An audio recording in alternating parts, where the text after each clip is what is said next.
Yes, just search it all. Right. Like to call the order of the study session of April 28th, 2025 at 6:02 PM. And I will go right into number 1, 2025 water sewer revenue bond update. And I call on Chief Financial Officer Cassandra Raymond. Thank you, Mayor. Before we get started, I just want to note for the record that all of our council members are here and present. Oh, yeah, they are. And I'll turn it over to Yeah, Cassandra. I counted them. Thank you very much. So waiting for our presentation to load up.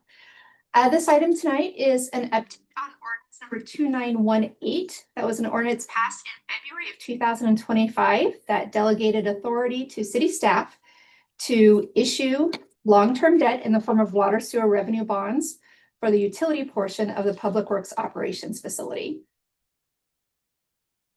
Sorry, I'm getting there slowly. She'll talk slower.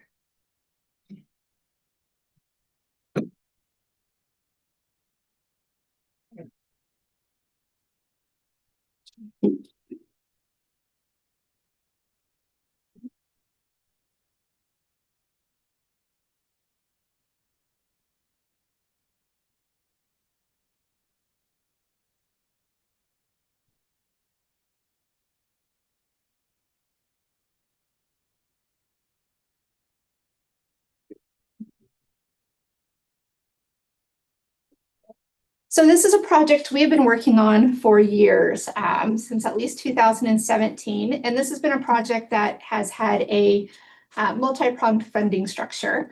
So we were able to complete some of the facility earthwork with a bond anticipation note. A decant facility built on the north parcel of the site was completed with a Public Works Trust Fund loan. We used some utility financing to acquire land and acquire the parcels needed to create the site. And then for the construction, we are using a combination of both the proceeds from the Sumner Meadows Golf Course, which will cover the 49% of the governmental portion allocated to the project, and then long-term debt for the utilities portion, which is about 51%.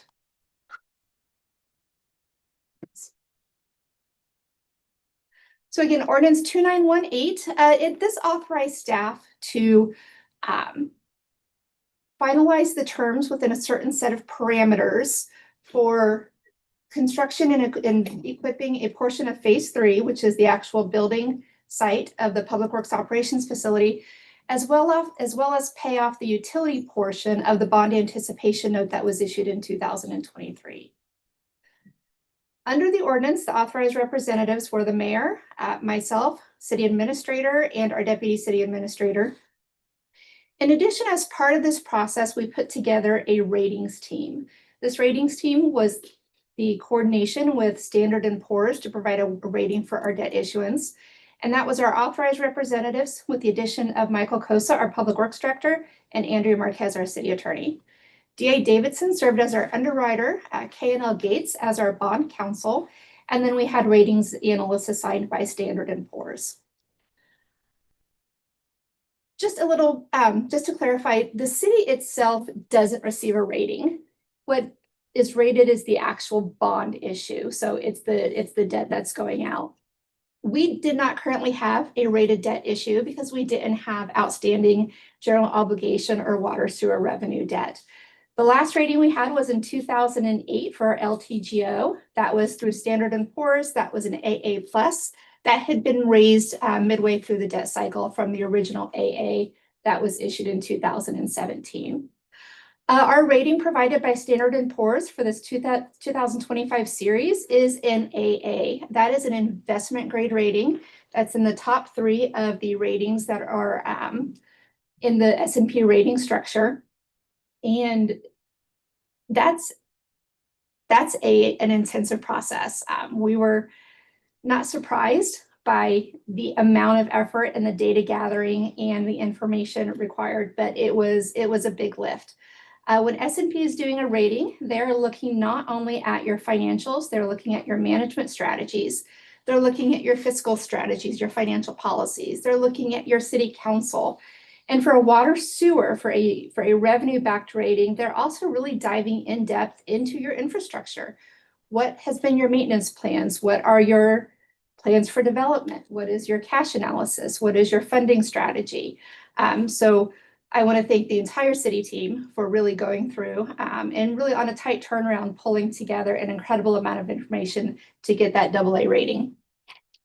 I will say that some of the strengths that S&P noted as part of that rating include affordable service rates, robust debt service coverage, which means that we have cash flow sufficient enough to cover that debt at a minimum level plus additional, healthy cash reserves, even with planned capital spending. And they scrutinize that. We have a lot of really big capital projects coming up over the next biennium and into the biennium after. And that's going to equate into a drawdown of cash reserves. We're looking at Stewart Road Bridge, the White River restoration. They also noted our formalized emergency and hazard mitigation planning, cybersecurity, the fact that we do a biennial rate study for our utilities and that our council has been very forward-thinking and very thoughtful about keeping those rates up to date and keeping up with inflationary pressures to ensure that our utilities are funded adequately. And then overall, just good financial management policies, including long-range financial projections. So that AA rating actually put us in a very good position when we went out onto the market.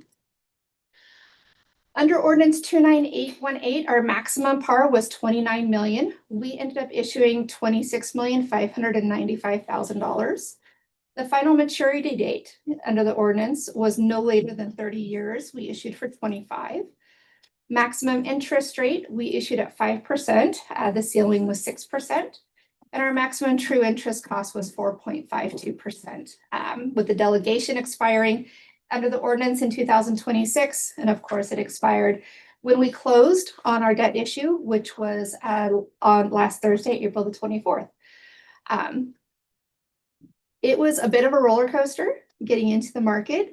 There had been a variety of tariff announcements. There had been a variety of volatility in specifically the Treasury, the bond market that was impacted. Staff was on the phone several times with our underwriters, really doing a gut check for a go, no go. We ended up going into the market on Thursday morning. We were able to watch it in real time. I think we had over $80 million of orders for $26 million of issue, which was excellent. And by the end of the day, we were able to reduce the all-in true interest cost by a handful of basis points. Our underwriter did follow up that if we had waited an additional day or even into the next week, we would have paid a higher true interest cost. So we're very pleased to how that turned out. Our next steps, our operations facility is currently under construction through fall of 2026. Now that we have this water sewer revenue debt issued, the finance staff will be responsible for additional regular reporting to the Municipal Securities Rulemaking Board through their electronic online portal. And then as we move into our next utility rate study, those debt service schedules will be updated in the rate model to reflect the ending debt service schedules. With that, I am happy to answer any questions. Any questions? Go ahead, Greg. So all 29 million's been done? Yes, So there's no, just curious, in one day? yes, in about 90 minutes. Is that normal? I'm honestly not sure. We haven't been in that bond market very often, but we were told that if necessary, if there were bonds left over at the end of the period, the underwriter would go out and specifically market them to industrial purchasers. But as it happened, we had a surplus of orders for what we were I was offering. just curious. Go ahead, Barbara. Can you tell me what is the LTGO? Sure. So LTGO is a limited tax general obligation debt. So it's a council managed debt or it can be voter approved, but it essentially is backing debt with the full faith and credit of the government. So either property taxes or an excess levy property tax, whereas a revenue debt is backed by the user fees of the utility. Okay, great, thank you. Anybody else? Andy? Go ahead. Yeah, hey, thank you. By the way, congrats on the double A plus is exceptional, so that's great. I was just curious if you guys were looking at a couple models when we looked at it, but with how long to do the term on it? Mhm. It's like you settled on 25 years. What interest rates are usually lower? How did you determine that? So that was through conversations with our underwriter and the analyst, really looking at what the industrial purchasers, what the investment purchasers were looking at as far as, especially with the volatility in the current bond market. And all the models show that that was going to give us the best true interest cost. And then is there like a short explanation of how you came up with true interest cost? Because the interest rate is 5%, but true interest costs are 4.52. I would have to follow up with you on that. There's a whole long math aspect to that takes into account net present value and a whole lot of other things. But I'm happy to. Anybody else? I just have a comment. Okay. I would just say congratulations as well. I don't know that a lot of people understand what it takes to get that AA plus rating. And you described it I would use the word gently on the front end about all the effort that it takes. But I mean, from my perspective, they come in and review everything about the city, the entire infrastructure, policy, process, procedure, and just really no stone is left unturned. So to get that rating and for the city to pull that off is pretty phenomenal. So I would say congratulations to you as well. Thank you.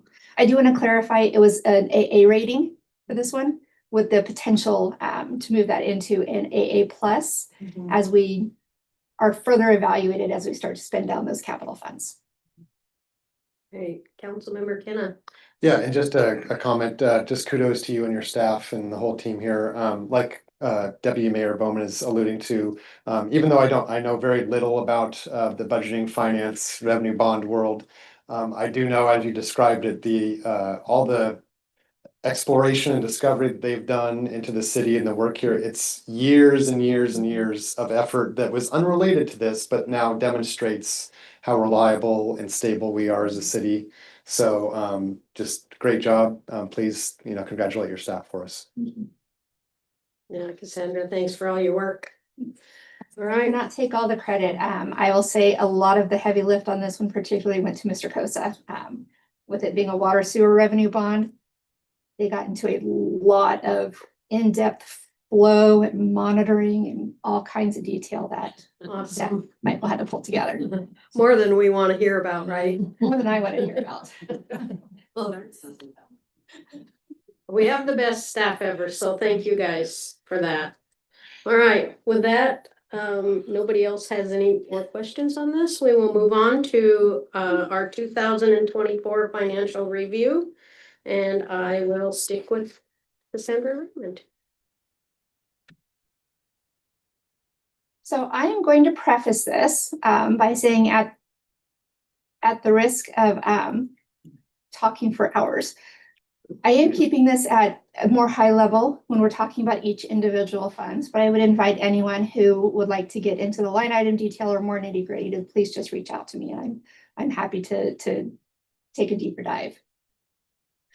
So financial accountability, this is our annually we come back to council and we give you kind of a fiscal year in review, really taking kind of a dashboard look at each of our appropriated funds and then diving a little bit deeper into the general fund. This is part of our ongoing financial accountability that really kind of winds through all of our different areas. Our departments are responsible for keeping an ongoing review of their department. That's both the directors as well as their delegated budget managers. And then finance does regular reviews as well. Finance actually, we review every transaction that goes through accounts payable and every transaction that comes through cashiering. So we're seeing the flows and the inflows and the outflows as they're happening. Finance and Personnel Committee, we do a monthly sales tax reporting at the committee level. We also, that's where we take our quarterly budget amendments and we do a line item detail review. And that's really a chance to deep dive into those amendments and see what's changed since the budget was adopted. We are under statute subject to an annual audit. That's not only a financial audit, which is auditing our financial statements, but also a federal audit, which is really looking at our compliance with specific grant programs, federally funded grant programs, and then an accountability audit, which is focusing on ensuring that we're in compliance with not only federal and state policies, but our own policies as well. Our biennial budget provides our financial accountability. That's our work plan. That's our council policy that sets out our strategic goals and priorities and how we implement them. We do quarterly budget amendments to be sure that council is seeing a really timely and transparent listing of anything that's changed, as well as a mid-biennial budget amendment that's required by statute. And then we do a final budget amendment at the end of the biennium. Fund balance is what we're going to be taking a look at today. Fund balance, really at its most basic, is the excess of operating revenues over operating expenses. A negative fund balance is a deficit. Under our council policies, we are required to hold 8% of our general fund operating expenditures to be held for operating reserve. Councilmember Kenna sent me a good question that I'm happy to talk about. Where did that 8% come from? That is 1 month of operating expenses. You know, it's 1 out of 12 months, it gives you that 8%. And really what that's designed to do is to cover any mismatches you have in your cash inflows to your cash outflows. Specifically, it helps with cities that are primarily dependent on property tax in Washington state, because property tax is collected, the bulk of it is collected twice a year, so it can give some cash flow. Property tax is one of our biggest revenue streams into the general fund, but it's not the biggest revenue stream. So that 8%, we rarely have to take a look at that. We meet that 8% continually. We've never dipped below that. But that is something that, especially looking at the volatility of the economy and the volatility in sales tax revenue, that's something that's been in our radar to take a look at with Finance Committee and with Council kind of between the biennial budget cycles. So that's something that is on our work plan to do. That 8% reserve plus unreserved fund balance equals your fund balance. We'll see in some funds that decreases in fund balance occur, and they're anticipated as we draw down accrued balances for planned projects. We're going to see that primarily in capital funds as we accrue either grant resources or impact fees or REIT or whatever uses, and then as we draw those down for the use that they're intended to do.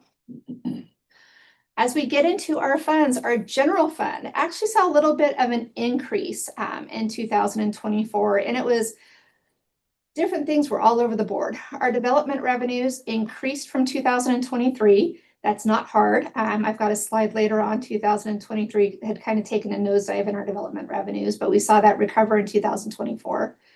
Sales tax flattened. We're seeing that through multiple sectors. We track different categories of sales tax. That's something that we report on, again, monthly to the Finance and Personnel Committee.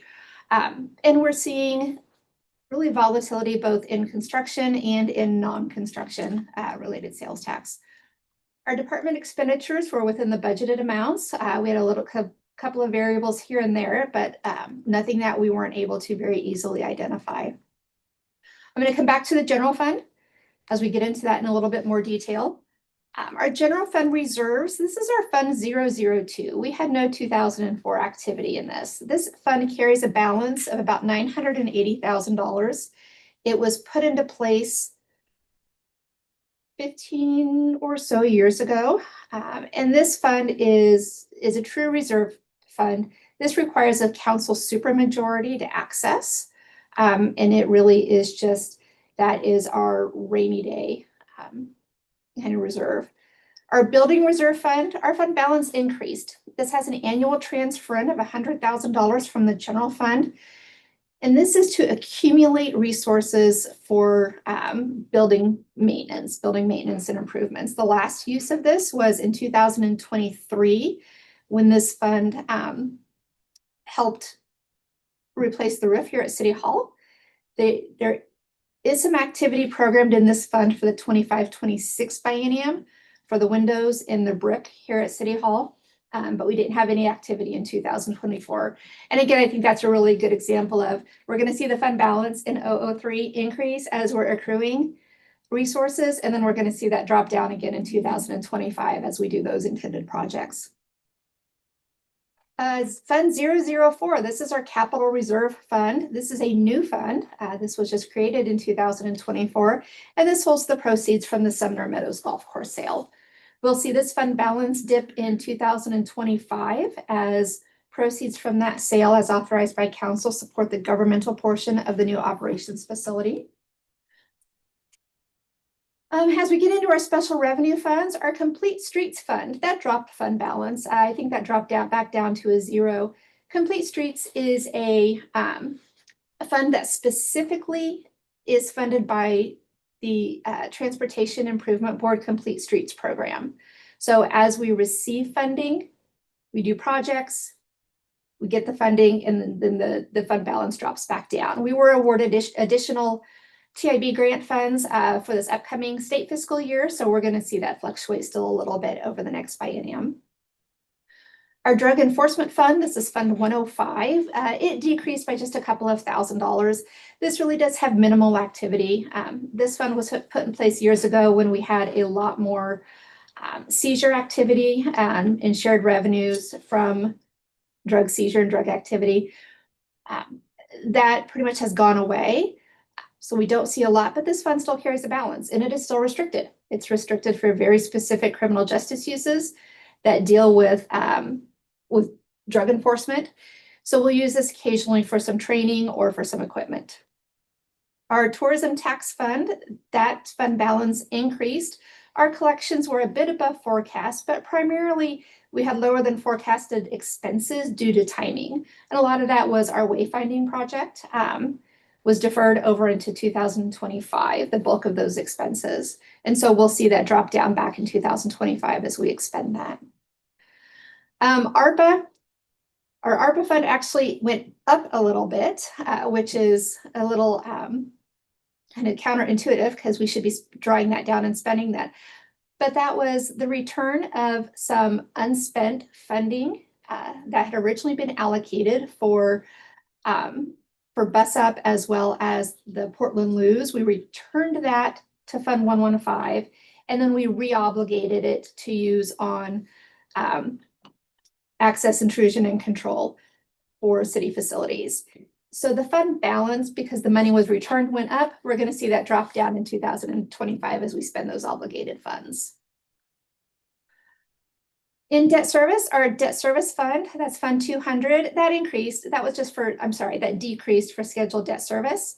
That fund covers debt service for our cemetery, LTGO, as well as local improvement district number 78, which is 136 in Valentine.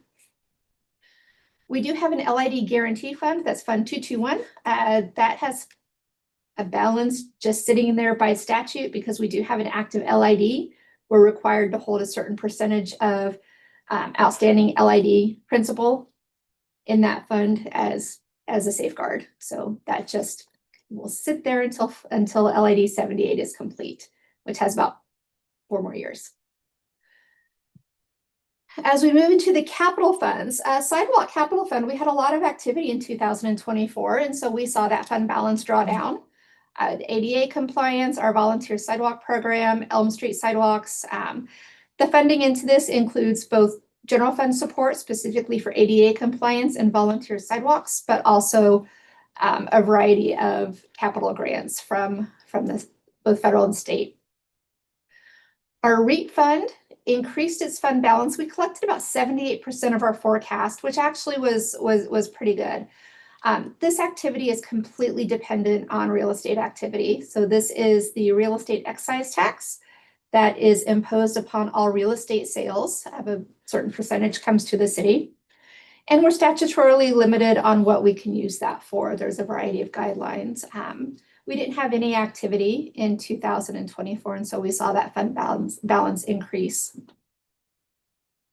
Park Capital Fund, we saw that fund balance decrease again as we accrue accumulated resources. Projects include Heritage Park, our Friar Avenue Trail, the demolition of 902 Kincaid, as well as improvements at Rainier View Park. Funding here includes grants as well as local funds, including REIT. For this one also, funding included, one of those grants was the ARPA grant as we completed the Portland Loos. Our street capital fund, our fund balance increased. Really, it's just timing of grants and other resources because we've got a lot of work going on in that fund. Town Center, Stewart Road Bridge, State Route 410 and 166 should have been pulled out of there. Finalizing Wood and Main, Academy bike lanes. It's a lot of funding mix that comes into our street capital, state and federal grants, impact fees, and then other partner contributions from, for instance, the Port Sound Transit, to a variety of funding partners. Facilities Capital Fund, we saw the drawdown of that fund balance as well. Our major expenditures are our Public Works Operations Facility, as well as our cemetery building, and then the Kincaid abatement and demo. As we get into our utility funds, there's two different components. There's a couple different components to our utility funds. We have our operating revenues, which are our user fees and our operating costs. And then we also have our capital. In all of our utility funds, water, sewer, and stormwater, our revenues were consistent with our forecasts. We did see the fund balances increase in all of those funds, really because we are continuing to accumulate resources for some large planned capital projects. In our water fund, we have our earthquake control valves, as well as some tank improvements. Sewer fund, we've got improvements both in our collection system as well as at our treatment plant. And then in stormwater, of course, the White River Restoration and the decant facility were the primary projects in 2024. We do have another fund, the Utility Bond Reserve Fund. That's Fund 403. That really is reserved for future use. It has a bit of a reserve balance in there, but that is something that we look at to kind of supplement and offset debt service costs. Other enterprise funds, our cemetery fund. This is still subsidized by the general fund, both for operations and in 2024, subsidized for some equipment. Specifically the replacement of the Workman, which kind of died a horrible death in 2024. Should have. Is that the right space? So it is still subsidized, but the revenues are beginning to recover from the pandemic levels. We are seeing more activity happening in that fund. That's combined with Fund 415, which is our cemetery development fund. Under our code, a portion of cemetery revenues from lot sales go, and they're reserved for development projects, and those accrue as well. Metro Animal Services, we saw a reduction in fund balance. I gotta say, a reduction in here, we're talking, a couple $1,000 because that fund operates with a razor thin margin. Some staffing shortages, we had some less open hours. It does not have a whole lot of reserves, so that fund will typically run with just $1,000 or $2,000 in fund balance at the end of the year. So when we're talking about changes in the fund balance, it's usually pretty small amounts in one direction or the other. I'll just add on that one, you may recall that we actually had to shut the shelter down in early December. That closure continued up until just about a week or so ago. So this is a fund that we are watching closely, and there'll be more to come on this as we get into the year, as we look at our loss of revenues that we've experienced over the last 3.5, 4 months.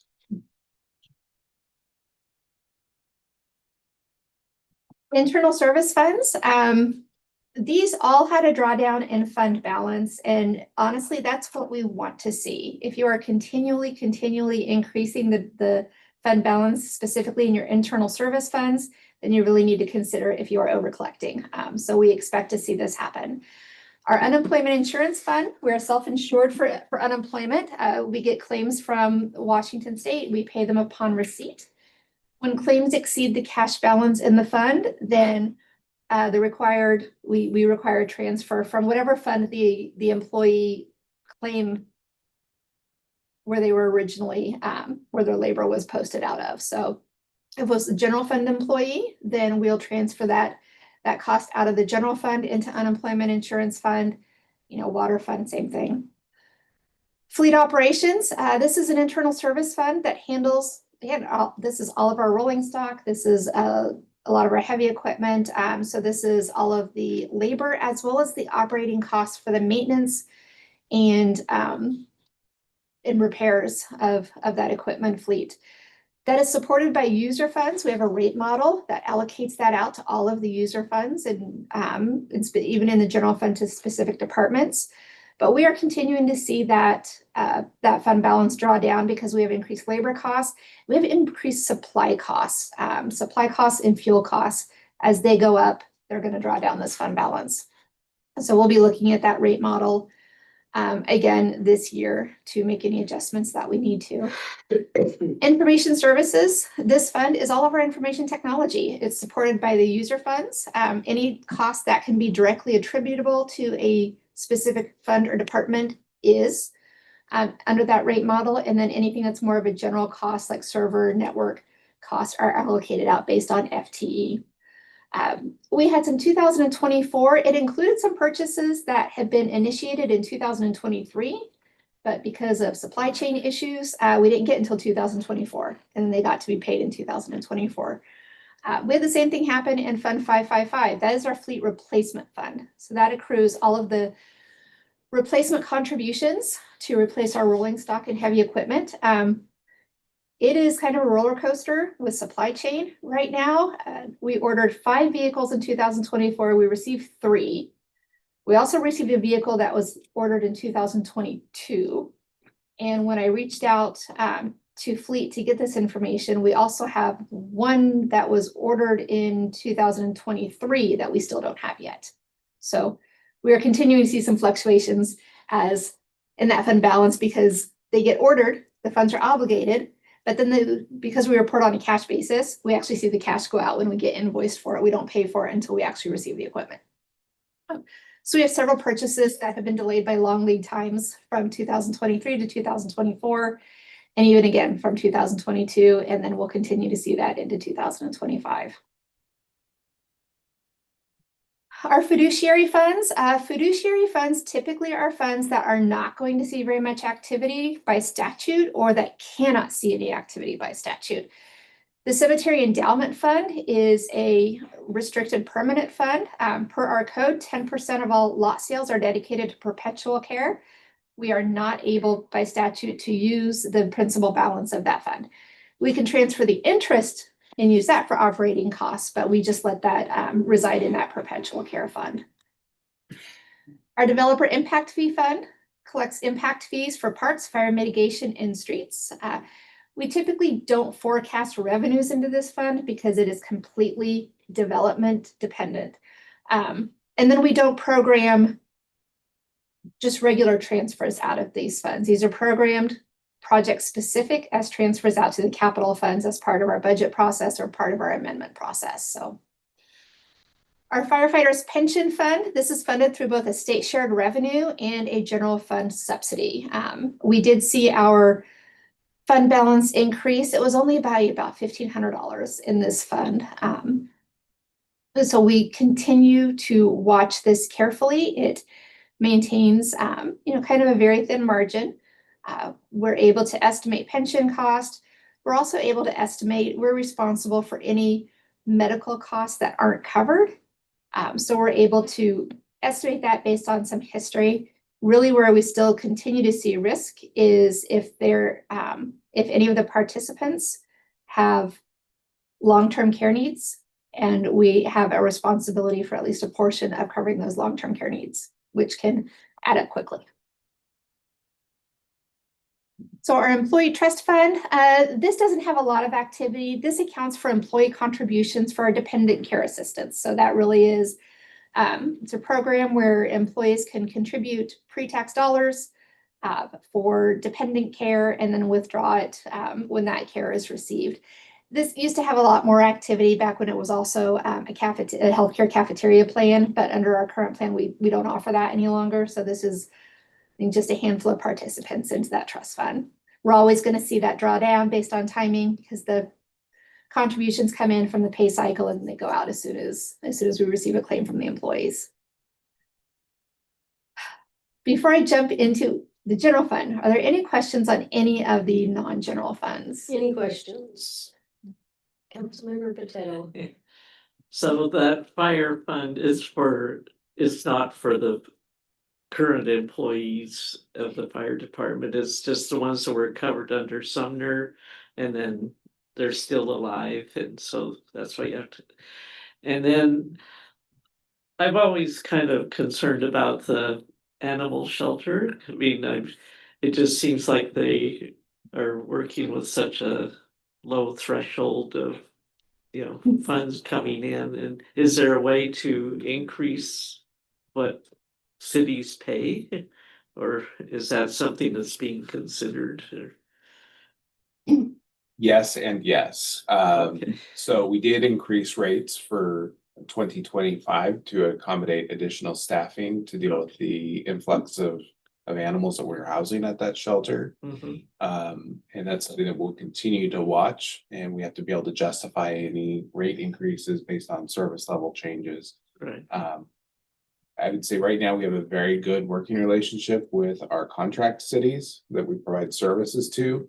And they clearly are supporting Metro and didn't, they understood why we had to raise rates by over $1 per capita in 25, which was probably the largest rate increase that Metro has had since 2009-ish. Oh, So it's a very significant increase, which will hopefully help build our fund balance at the same time. okay. Well, that's good to hear. Part of the struggle in Metro, and I think anyone who has a pet can attest, is veterinary costs are just increasing like crazy. And that's if you can get into a veterinarian. So we run into that, not only the veterinarian costs, for example, for a spay neuter, because the policy is the animals are adopted after they've been altered. But sometimes we have to house animals longer because even at the increased cost, it's hard to get an appointment to get a spay neuter. And then other, pretty much all the costs are going up, but specifically professional services with veterinary are just increasing way above the cost of inflation. Okay, yeah, that's what I saw. So, thank you. Anybody else before we move on? Okay, all right. Okay. So as we move into the general fund, just kind of a quick dashboard glance, our revenues versus our expenditures ended up within projections, but it was a roller coaster getting there. And I've got some slides to kind of take a look at where those happened. Our sales tax revenue was below projections. We are seeing that start to flatten again in multiple different categories. Property tax was within projections. It almost always is going to be. Our property tax is considered almost 100% collectible. Sometimes it takes a little bit of time, but we're always able to collect it. Development building revenues, this is a little misleading. It's above projections in 2024, but it's actually below projections for the 23-24 biennium. The same with, and then energy and communications tax revenue actually came in a little above projections, specifically with our gas and electric utility. Charges for goods and services was right on target, as well as other revenues, and then our expenditures kept within our appropriated budget. So when we look at our revenues versus our expenditures, this is just looking at 2024. We received about 95% of our revised revenues, and we expended about 92% of our revised expenditures, which is great. Staff has been very thoughtful about, ensuring that we are spending resources wisely. We also had some salary savings in our labor, both from unfilled positions as well as in the past, we have had a policy of budgeting at max. And so there's a little bit of salary savings really found in that. We've changed that for 25-26 to just budget to actuals. Some one-time expenses, and then we had some deferred projects. You've seen that as I've come forward with budget amendments for carryovers. Excuse me. And then we had we had a pretty significant carryover with the climate resiliency grant that had been, fully appropriated in 2024 to the tune of about $500,000, with the work really being done in 2005 and beyond. Excuse me. When we look at our combined biennial budget, we received about 98% of our revised revenues and expended about 93% of our revised expenditures. So we still maintained a functionally balanced budget. Our revenues were able to cover our expenses. And then we just continue to watch that. Again, we had some carryovers that carried over into 2025. We had some salary savings, and we'll continue to be thoughtful in how we, really how we kind of manage those. Sales tax is 41% of our general fund revenue. It's our largest revenue source into the general fund. It's also the most volatile. It is fully destination based. So the sales tax goes to wherever the destination of the sale is. It is subject to inflation. It's subject to economic pressure. And again, in 2024, we really started to show signs of flattening from previous years. And we saw that across multiple categories. We saw that in construction, although construction did start to recover a bit from 2023 and early 2024. We saw that in manufacturing. We saw that in retail and trade. So it's something that we've been watching. We've talked about that on multiple occasions as I've given these reports, especially through the pandemic. We were seeing double-digit increases, and we talked a lot about maintaining kind of those conservative forecasts, understanding that those double-digit increases weren't going to be sustainable, and that we would see that flattening down the line, and we're starting to see that now. This graph on the right, I think, is great. It's always one of my favorites, because it really does show that out of a $10 purchase, the consumer pays $10.95, and the city gets 10 cents of that. So we don't get the lion's share of sales tax, but we try and make the best use of every cent that we do get. So this is our 2024 activity. I'm going to start on the left with our sales tax remitters. You can see that retail and trade brought in about 56% of our overall sales tax, construction 14%. Manufacturing and warehousing really only brings in about 3%, and that goes back to the destination-based sales tax. If it's destination-based, we've got our manufacturing and industrial center.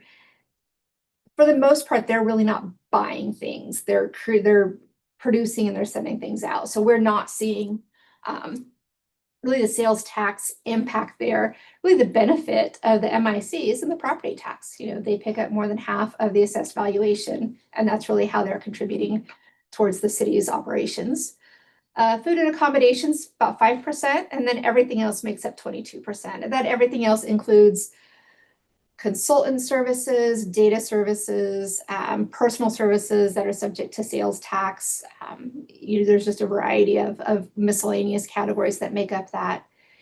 In 2024, we were under our forecast by about $167,000 for our non-construction, and by about $251,000 for construction. So overall, we missed our forecast by about $418,000.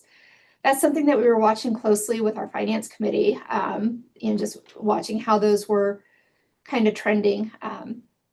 It's interesting. I tracked the past several years of expenses, and so I'm tracking them in a line graph.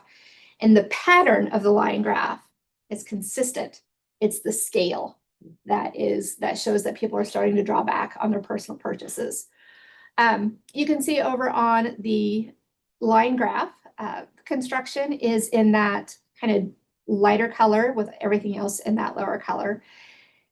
If you look down at 2020 really was, the start of the pandemic. 2021, we were seeing high CPI, but we were also seeing some stimulus. We were seeing some really good returns in our sales tax, but we knew that wasn't going to be sustainable. That continued through 2022, 2023, we started to see that flattening, and then we remained flat in 2024. We're still seeing that flat in just the past couple of months of receipts in 2025. We're seeing our construction bound up a little bit in 2025 for the past couple of months, but not the non-construction. What that's doing is right now the construction is supplementing. It's keeping us at our budget forecast, but it's because the construction is picking up that shortfall. Property tax, we adopt this in November for the next year. So this just has our assessed valuation. Our levy rate is 92 cents per thousand.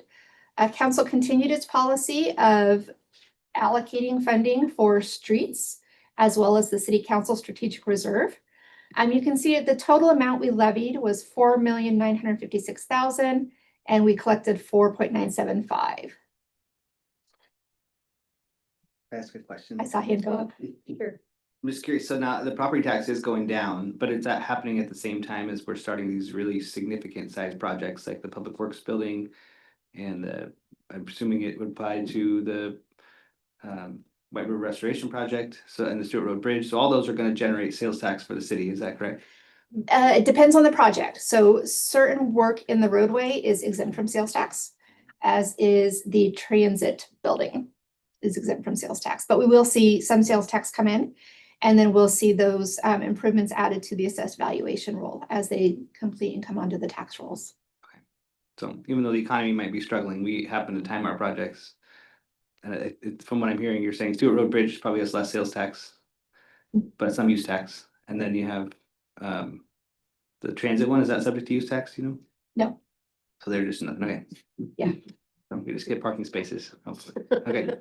So what we are seeing sales tax increases, like the development across Yes. from the Glendons. We'll see it on our operations facility, a little bit on White River. Which the ironic thing is, you know, we're paying ourselves, we're paying the state sales tax, we get a little bit of it back. Yeah. Really how that works for city funded projects. Do you expect, is that in your projections at all? Because I'm assuming those are projects that are 20-year projects. So Yeah. It is not in my projections. Okay. So kind of what we've been doing for our projections, just to keep it at a very conservative level, is taking the most recent full year, which ends up being 2 years ago to get a full year at the time when we're doing the budget, and then lifting that by a conservative growth factor. And really what we're trying to do is stripping out the impact of that new construction and improvement, just to be sure that as we are building our budget, that we're not overextending our forecast in sales tax. Anybody else? Anybody down? Okay. Thank you, Cassandra. So property tax revenues, again, we collected a little bit more than we levied. Really what that is that's just collecting whatever you're levying plus any delinquencies that have still been on the books. But I like this graph. It really just does show kind of the cyclical nature of the cash flow into the city from our property tax. And then I like this one too. This is our summer property tax, where it goes. You know, I don't like getting my property tax bill any more than anyone does, but it's always nice to see exactly where that funding is going. For us, the city gets 8.9% of our property tax. This is based on our 2025 levy. So brings in about 22% of our general fund revenue. And again, it's the most stable source of our general fund revenue. Building permits. So in 2024, we received 135% of our adopted revenues, which was fabulous. This is the general fund portion only. So this is our building permits, plumbing permits, and mechanical permits. But you can see on the graph, the peach color are our actuals for 2023 and 2024. 2023, we had a lot in the pipeline, but we didn't have anything actually coming in and finalizing. So we just saw our development revenues going to drop off the cliff. We're seeing those, we saw those actually start to come in and final in 2024. So although 2024 did a lot to make up for the biennial drop, we still ended up for the biennium about $258,000 less than what we had forecast into the general fund for our building permit revenues.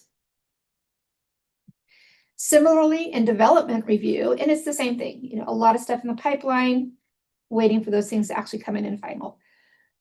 This is our zoning and subdivision fees, our plan check fees, and our land use review fees, again, in the general fund. Our 2024, we really did start to see that rebound. We brought in 125% of our forecasted revenues. But when we look at the biennium, we were down about $90,000 overall over the biennium. Looking at our expenditure side, so this is all based on our revised budget. So this is our adopted budget plus all the amendments that council approved.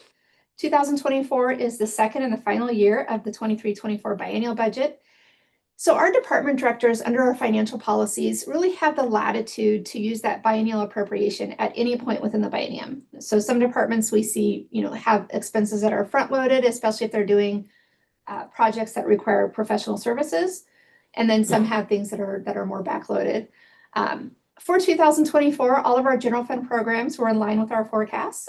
Finance was about 101% of our budget. We had some additional software support that we needed to bring in, and that was really due to changes in staffing as well as some upgrades to our financial software. Development services was about 102% of their budget. That was increased plan review and inspection services for outside review for more specialized projects or for larger scale projects. And then in non-departmental, it's 104% of the budget due to fire permits, but that has a revenue offset. And actually the same thing in development services. There's revenue offsets here when we're looking at development fees and when we're looking at fire permit fees. Budget considerations that we're taking into account whenever we're looking at the budget. This is for not only budget development, but as we are updating our financial model and as we're looking forward into not only this biennium, but the next biennium out. Inflation in the interest rate environment, there have to be considerations in what we're doing. Development activities make a big difference, as well as supply chain challenges, social equity programs. And then the biggest one, and I should have put this in red and flashing, is just competing priorities for limited resources. We have so many projects and we do a really, really good job of getting partners for our funding with state grants and federal grants and local grants. But the truth is those grants are becoming more and more and more competitive. We are, not competing with, we're not competing well with some of the different categories of grants, like parks, just because it is so terribly competitive. And we have a lot of needs. So it's just always trying to balance those competing priorities for a limited amount of resources, especially when we start to see our revenues flagging a little bit in sales tax. So that all rolls up into our general fund financial model. This is a model you've seen before, you'll continue to see. And really what this is looking at our beginning fund balances, our operating revenues and expenditures, when do the lines cross? And we're looking at it by the biennium, 2025, 2026. Again, this is where I say, some budgets are front loaded in the first year of the biennium and not so much in the second year. We see that here with 25 and 26, but overall, it is a net positive fund balance at the end of that biennium. Where we begin to see the lines cross is in 2028, which will affect the 2029, 2030 biennial budgets. So we continue to look at how to really develop revenue sources. There's not a lot of expenditures that we haven't already taken a scalpel to, but it really is developing those revenue sources. And then the same information, only in graphical form. Again, that shows really kind of where those lines start to cross in 2028. With that, again, my open invitation to City Council, if you'd like to, take a deeper dive into any of those numbers, please reach out. I'm happy to answer any questions. Any questions? Mr. Kenna. Yeah, Cassandra, thanks, so much detail, and I think you said that was a high level view of a lot of the stuff, so, I talked I for hours. don't know if I want to sit with you for the detailed review of that, but I did, the sales tax is interesting to me, that piece of it, because I do see it plateauing as you described. And I just, I try to think about, because we're a small enough town, I can kind of use, think about the different parts of town, different businesses and where that sales tax might be coming from, and just, do we have the diversity of businesses to, offer people a little bit of everything to spend their money here and keep people here instead of going. So I know that's probably not a question, that we can answer in this moment. I would just be interested in seeing how, and Jason, maybe you can talk more about this, but how we can attract new businesses, different types of businesses, and just kind of think a little bit more about that to kind of protect ourselves, especially in this moment where things are uncertain. There is a lot of volatility. You've used that word a few times, Cassandra. So, and I definitely feel that. So, yeah, I don't know if there's anything to chew on as far as that goes. It's definitely difficult. I mean, at brick and mortar in general, I think if you just watch the news, you see every day a different major big box retailer downsizing their footprints and number of stores. That's something that I know Mr. Windish has been working hard at, making sure that we remain competitive. But ultimately, it's going to be, you know, the bigger box stores that generate sales tax revenue. They really drive where they want to be based on a whole lot of information, and with the number of them shrinking, you know, my gut says we probably missed our opportunity in this community, because you can go to Auburn, you can go to Bonnie Lake, you can go to Puyallup and get almost every big box. Where I think we need to continue to focus though is support the businesses that we do have, listen to them, make sure that we are making good policy decisions that support them and don't hinder their operations more than necessary. I do think we have some development that will be coming our way. We have the old QFC building, which is going through a TI right now for 3 spaces. I think that'll be beneficial.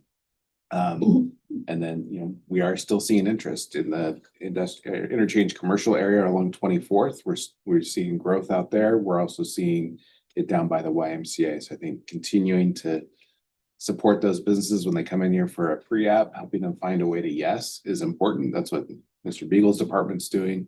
And I think we just got to continue to be business friendly. Not having to be a no tax, I think, is something that helps, and we can share that. And we do have low sales tax compared to a lot of our neighbors, which I think is beneficial.